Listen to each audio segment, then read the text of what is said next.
everybody, it's Femtrooper, and today, me and Branden from Just the Gems are going to be talking about Blue Reflection's Second Light.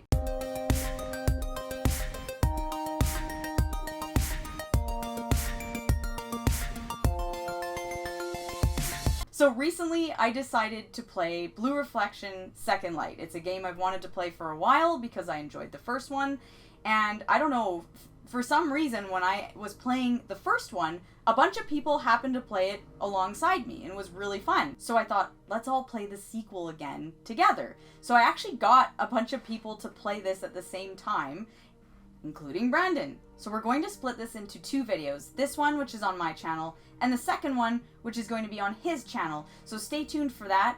But today we're going to talk about a few things to do with the game, and then we'll talk about other elements from the game on his channel. So just a heads up there. Spoiler alert, I actually loved this game, and I'm very happy to report that I liked it more than the first one. They absolutely improved so much, and in my opinion, it's a much better experience. Yes, this game is quite a bit longer. I don't want to say maybe double, but like kinda. It was in the 40+ hour range, and I think the first one was 20-something hours. So this is definitely a longer game, but in terms of JRPG standards, I mean, come on, that's not that bad, right? So what I want to talk about today is the whole vibe of this game. That was to be the biggest thing for me, and why I really liked it. This game is quote-unquote cozy, but, and I'm not a cozy gamer by any means. I mean, I think playing Yakuza is cozy, so I'm not really into the cozy game genre per se. However, this game, there's something about it. The aesthetic, the chill, you know, score that goes along with it. What you're doing, the slow pace.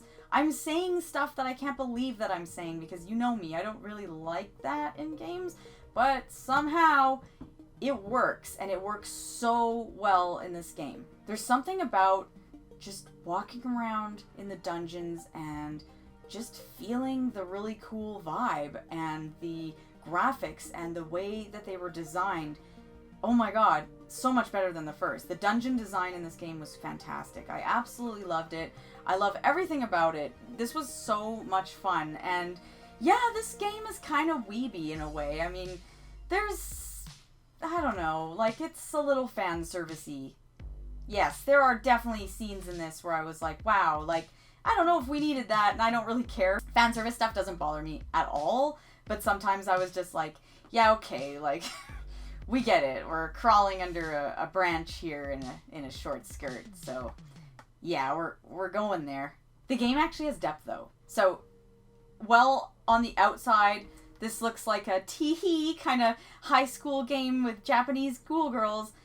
It's actually so much more than that, and it's really good. The story is much better in this game than the first, in my opinion. I was really invested, and I would say right away that it's possible to play this without having played the first. Like, you could, but I wouldn't. Just play the first one. It's still really good. Play the first one, and then you'll appreciate and kind of take in the stuff in this game, you know, better than if you hadn't. Like, I really enjoyed this more because I played the first one.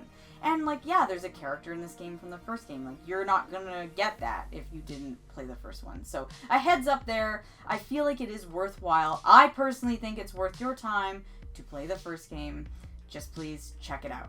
The color palette, the way everyone looks, the way the camera pans on the school, and, you know, the way it shows people talking, relaxing. It's really chill. And, like, again, I don't like stuff like that, but for some reason, I liked it in the first one, and I liked it in the second one. There's social links in this game. Not my thing, but I don't care. I liked it in this game. I really like this game a lot.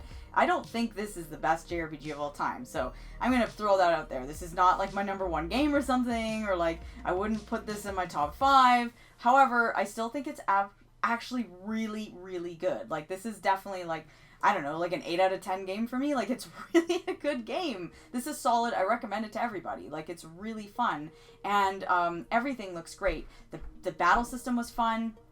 The way the characters you know, do their attacks, everything, like the cinematics, everything was really, like, pretty. It's fun. Everything is gorgeous in this game. I love it. I love the aesthetic. I love the graphics. And like I said, there's something about these games. It's the vibe. That is the number one thing for me. The vibe. This game plays out so well. Like, it feels great. You want to sit down. Okay, I don't even drink coffee, but this is the kind of game where you're like, I'm going to sit down with a hot chocolate or a coffee and play this game. I don't know. This game is great. It's so fun. It's cozy. It's wonderful. Definitely do not skip it. And yeah, I don't really know what else to comment on. Either way, the game looks great. You're going to go in these dungeons. You're going to be interested. Each one is completely different. I want to say there's a bit of a Persona vibe there. There is, in terms of the way the dungeons look and feel, because they're tied to each girl in the game, and so they're all different, they're all creative, they're all interesting, and I love the enemies. I love the enemy design in these games, both of them. They're just really interesting and cool. They're like, I don't know, there's definitely Sailor Moon vibes here, but maybe not as much as the first one, because these girls are basically, they wake up and they're at this school, but they're the only ones there. Like, there's no teachers, there's no other students. It's definitely weird, and they're trying to figure out why they're there, why they're stuck on this island at this school. Like, it's really weird, but at the same time, they're trying to figure it out, and that's kind of the plot. Simple, but you're invested. You want to know, and you're like, okay. Like, every time you go in a dungeon, it was very exciting for me. It was like, what's it gonna look like? Or when a new girl is introduced, who's it gonna be? What's her story? How is she gonna be, like, with the other girls? How is she gonna fit in? Or who's that? What kind of hair is she gonna have? I don't know. I was so excited. I just love this game. All right, Brandon, let's hear what you have to say about the game. I'm super excited. So much because of any particular element. The story was pretty good. The battles were pretty good. The music was good. Everything was good, but just the way everything coalesced into this cohesive whole just made it so cool. The vibes in Blue Reflection are strong. We'll just put it that. So right off the bat, I agree with you, Femtrooper. Blue Reflection Second Light is leaps and bounds better than the first game, which I did not expect. I came into this fully expecting a game that hit all the same points as the first game, maybe introduced a couple of new concepts, but I wasn't looking for anything that was going to go super above and beyond the original, right? But it does. Like, it takes every element of the first game that worked and it improves them like tenfold, and it takes those few elements of the original game that weren't so great and just kind of gets rid of them. So one example, in the first game, there were essentially, I think, 4 dungeons. I might be wrong. I think there's 4 dungeons in the first game, and you kind of keep going back to them throughout the course of the game, and they're not very interesting. They're just kind of like narrow pathways through kind of sort of weird esoteric backgrounds.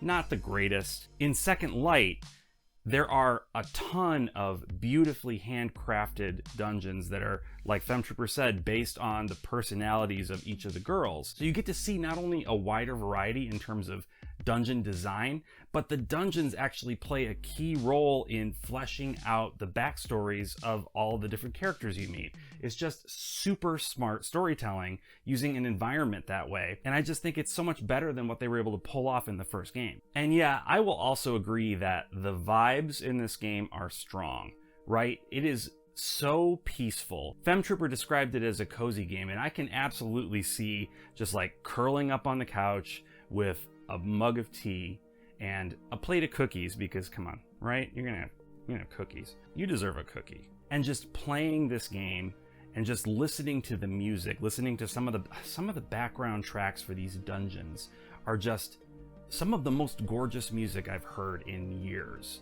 And the Blue Reflection theme, the song that I love so much from the first game, is interwoven through so many of these songs.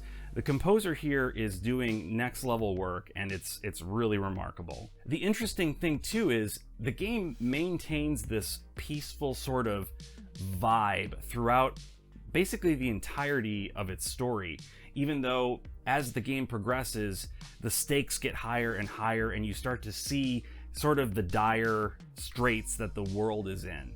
And yet the peaceful vibe remains, so it kind of functions as this really interesting juxtaposition of peaceful vibes at the same time, against the backdrop of this horrific situation. and it's really cool that they were able to pull something like that off. I'll also second Femtrooper on this one. I recommend you play the first game if at all possible. I know Video Games Plus did a reprint recently. I think it's still available on like digital platforms as well, so you should be able to get a hold of it. It is a great game in its own right, and it will make your experience playing Second Light that much better, not just because you'll be able to kind of pick up on some of the story elements that are introduced in the first game, but because you'll get to see the evolution of the gameplay from the original to all the improvements they made in the sequel. Additionally, and this is extra credit, you don't have to do this. This is not part of your homework, but the Blue Reflection anime, it's called Blue Reflection Ray, is also extremely good. And it also ties into Second Light in the same way that the first game does. So you get even more of the story. Some more characters that you meet in Second Light are introduced in the anime first, and they're only found there prior to Second Light. So there's so much story that you can get outside of this game. Not that you need it. Look, I don't want to create the impression that this is like a Final Fantasy 15 situation where you need to watch 3 movies and an anime series and play all these other games or whatever to get the story. You absolutely do not. You do not. But it just enhances the experience so much that I would be remiss if I didn't at least recommend it. One thing I want to mention about the social links, which I know you brought up, Femtrooper, but there are so many of them. I saw, I don't know, dozens and dozens over the course of my playthrough, and I know that there were plenty that I just skipped. Not because they're not good, just because I needed to get through the game. Like, there are so many interactions between these characters that are completely optional. And I mean, they give you some nice gameplay bonuses and benefits and stuff, so they are tied into the gameplay as well. But they are primarily there as a device to build the characters of the girls that you play as. And like I said, there's just so many of them.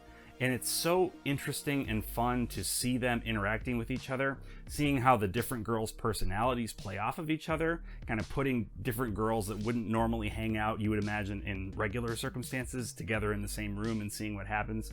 It's a really cool way of fleshing out the characters while at the same time providing, tangible gameplay bonuses for you as a player. If you played Blue Reflection and you have not gotten to Second Light yet, you are going to like it. Just pick it up and give it a try. If you haven't played any of the Blue Reflection games, you haven't seen the anime, you are more than welcome to start with Second Light. It's a fantastic game. I still recommend that you pick up the first game because it's a great game in its own right, but absolutely required reading here is Blue Reflection Second Light. You have to play this game if you like JRPGs. It's a must play.